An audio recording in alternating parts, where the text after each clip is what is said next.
வணக்கம். இன்னைக்கு weight loss lunch என்ன செய்கிறேன்னு பார்க்கலாம்.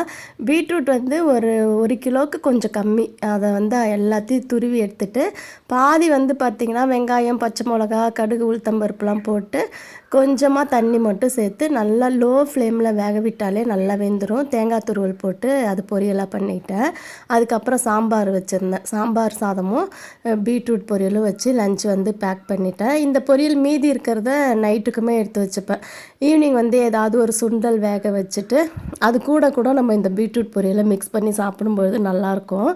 அதுக்கப்புறமா பூஜை பண்ணுறதுக்கு வந்து பார்த்திங்கன்னா பாதி பீட்ரூட் எடுத்து வச்சுருந்தேன் இல்லையா, அதில் கொஞ்சம் வெல்லம், நெய், அதுக்கப்புறம் கொஞ்சம் ஏலக்காய் பொடி போட்டு அதுலேருந்து நிறையா தண்ணி விடும். தண்ணிலாம் சேர்க்கலை, அப்படியே பீட்ரூட் அல்வா செய்தது அப்படியே வச்சு பூஜை பண்ணிட்டேன். இது வந்து சப்பாத்திக்கு வந்து ரோல் பண்ணி சாப்பிடவும் நல்லாயிருக்கும். ஏலங்கி பழம் இருந்தது, அதை வச்சு பூஜை பண்ணியாச்சு.